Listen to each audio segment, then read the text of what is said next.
di mana terdapat banyak predileksi namanya tempat-tempat untuk berbiak itu diwaspadai gitu ya atau diminimalkan. Nah, itu paling tidak akan mengurangi populasinya. Nah, itu yang bisa mengendalikan persebaran dari penyakitnya. Nah, ini menaikkan predileksi atau tempat berbiaknya, tempat gelap, tempat lembab, genangan air, tempat kotor dan berbau ya misalnya sampah. Jadi kalau sampah itu kan memang tempatnya lalat bertelur ya. Termasuk jangan lupa di kamar-kamar arrozi ya, jangan sampai ada baju-baju yang bergantungan misalnya sudah seminggu nggak dicuci, itu nyamuk sangat suka. Ya. Atau bukan hanya nyamuknya, termasuk bakterinya. Itu makanya biasakan ya hidup bersih, rapi gitu. Jadi baju yang sekali dipakai kalau memang bau ya dilipat atau dicuci. Gitu. Setelah dicuci dilipat di tempat yang bagus, diberi kapur barus. Itu paling tidak meminimalkan predileksi tadi itu. Nah, lingkungan kumuh dan pola hidup jorok inilah yang ternyata menjadi tadi predileksi menjadi memperbesar kemungkinan persebaran atau berjangkitnya penyakit-penyakit tropik itu. Sehingga memang paling banyak apa ya program-program apa eradikasi atau pengendalian ini lebih pada apa perbaikan lingkungan ya. Nah, ini ada trilogi apa namanya? Trilogi yang saling terkait, malas, bodoh, miskin. Umumnya, meskipun tidak semua ya, negara-negara kawasan tropik itu umumnya negara-negara berkembang ya, bahkan negara miskin. Kalau di Afrika masih banyak yang miskin. Indonesia ini masih berkembang, masih belum jadi negara maju. Artinya ada tiga potensi ini. Jadi biasanya masyarakatnya itu karena memang masih miskin atau belum maju, biasanya masih malas. Gitu. Etos kerjanya tidak seperti etos kerja orang-orang di daerah tropik atau subtropik ya.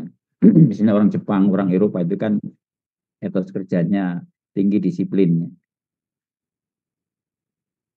Santri aja sekarang yang harusnya masuk 730 sekarang masih 75 dari 98. Jadi masih banyak yang belum masuk ya. Itu malas ya. Lalu biasanya karena malas ya bodoh, ya, karena enggak tahu, kurang referensi ya, kurang baca, kurang pikniknya. Piknik ilmiah tapi ya bukan piknik ini. Jadi kurang baca, kurang referensi, kurang besar rasa ingin tahunya atau curiosity-nya gitu. Jadi semakin orang itu banyak curious, pengen tahu maka dia akan banyak berusaha gitu. Pasti tidak akan malas. Nah, akibat dua-duanya itu maka seringkali maka orangnya jadi miskin. Ya, jadi dan ini bisa saling berpengaruh. Jadi karena miskin, ya ngapain nggak punya apa-apa, nggak ada yang dikerjakan ya miskin, malas gitu. Nah karena miskin dan mau belajar ya bodoh. Nah karena bodoh juga jadi miskin juga, nggak punya peluang-peluang untuk berkreasi dan seterusnya. Jadi ini tiga apa tadi tiga lingkaran yang saling terkait yang umumnya atau banyak ya, meskipun tidak semua tadi saya katakan banyak terjadi di negara-negara tropik, termasuk Indonesia. Jadi kita lihat misalnya kawasan-kawasan pemukiman miskin ya di Indonesia, di Filipina, di kawasan-kawasan Asia Tenggara masih cukup banyak, di Afrika apalagi. Nah inilah yang tadi menjadi predileksi vektor-vektor atau bahkan agen penyakitnya sendiri ya, jadi baik bakteri ataupun parasitnya.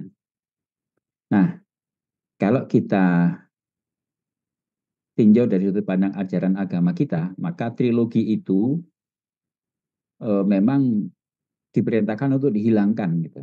Jadi Islam melarang malas, Islam melarang bodoh sampai ancamannya itu orang bodoh itu masuk neraka gitu. Tidak ada orang bodoh masuk surga itu, tidak ada. Di surga hanya orang berilmu begitu. Kenapa? Mungkin dulu pernah ya di surat Al Imran, orang yang benar syahadatnya itu hanya orang berilmu. Kalau orang tidak berilmu nggak diterima syahadatnya kan gitu. Syahadat itu kan bersaksi, menyaksikan dengan benar Allah itu. Nah pasti orang yang memahami, mempelajari, bahkan menghayati sifat-sifat Allah, pekerjaan Allah.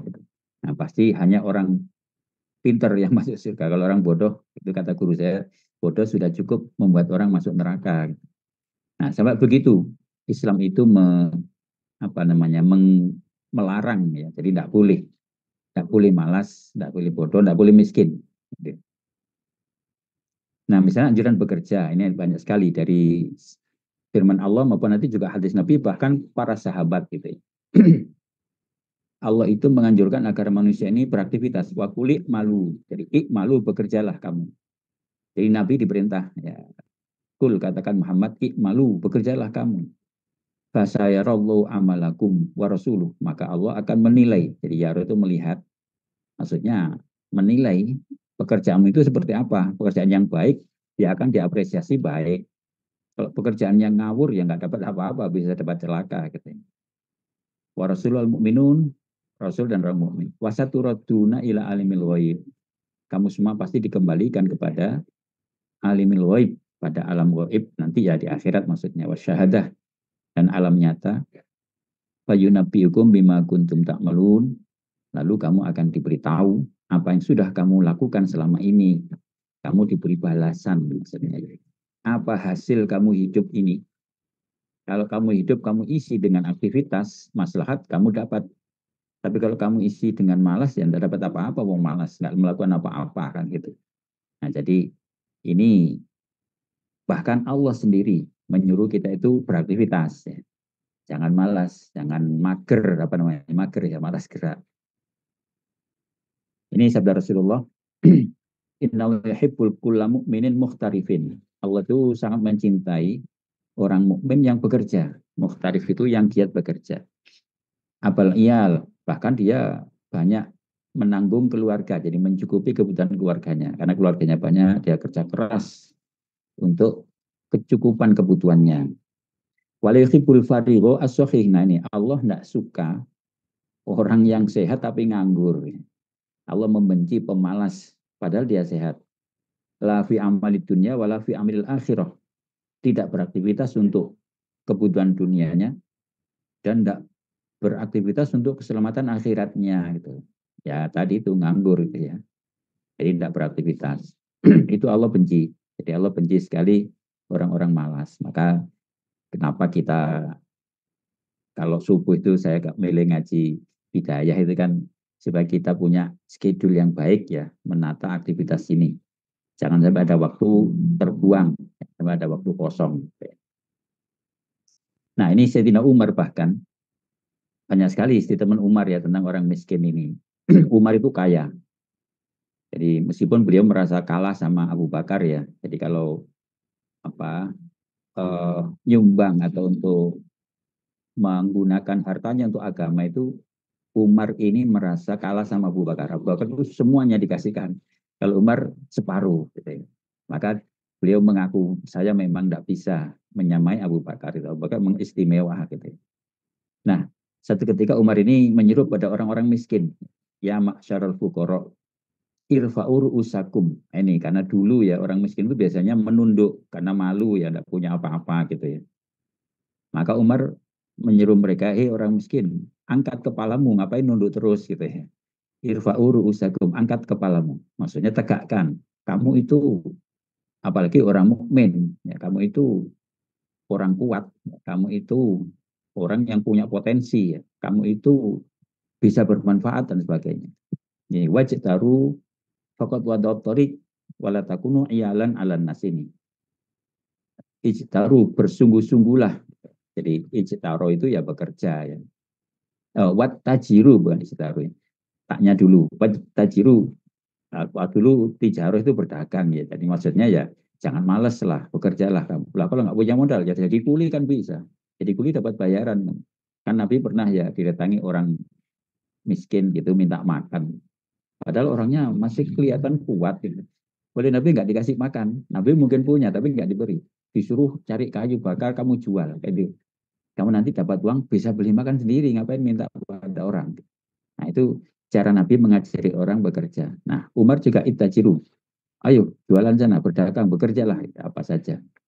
Fakot wadu at-torik atau fakot wudi at-torik. Sungguh jalan ini telah dibentangkan sudah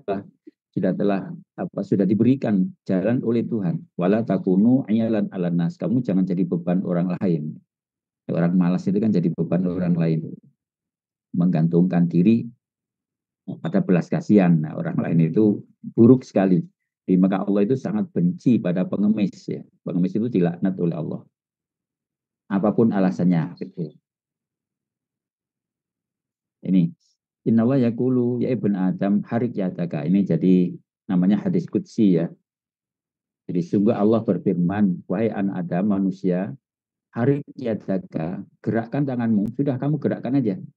Absud laka firizki, maka aku akan bentangkan. Jadi absud itu beri dalam jumlah banyak.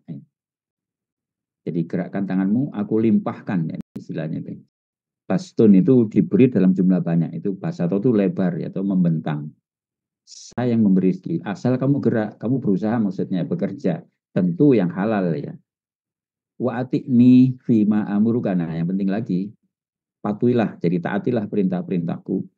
Fama a'lamani bima yuslihuka. Maka kamu tidak perlu. Jadi aku tunjukkan apa yang baik bagi ini. Maksudnya kalau arti aslinya, kamu tidak perlu menggurui saya, gitu ya, kata Allah. Tidak perlu memberitahu saya apa yang tepat bagi kamu. Pokoknya tugasmu berusaha saja. Jadi harik itu gerakkan tanganmu, macam bekerjalah, beraktivitaslah. Gitu. Jangan diam. Kamu tidak bisa menggurui saya, kata Allah. Artinya, loh, Tuhan kan maha pemurah. Tuhan kan sudah menentukan takdir saya, rezeki saya. Ya tentu Allah yang membuat itu. Tapi kamu kan tidak tahu hari ini kamu saya kasih apa. Kan gitu toh, kita kan tidak tahu takdir kita hari ini dapat apa. Makan apa, dapat ilmu berapa, kan tidak tahu kalau kita tidak berusaha. Nah, maka perintah Allah adalah gerakkan tanganmu. Beraktivitaslah itu maksudnya gitu. Maka aku nanti yang memberi. Jadi tetap otoritasnya di tangan Tuhan sendiri. Kalau kamu baca, kamu tahu. Kalau kamu belajar, kamu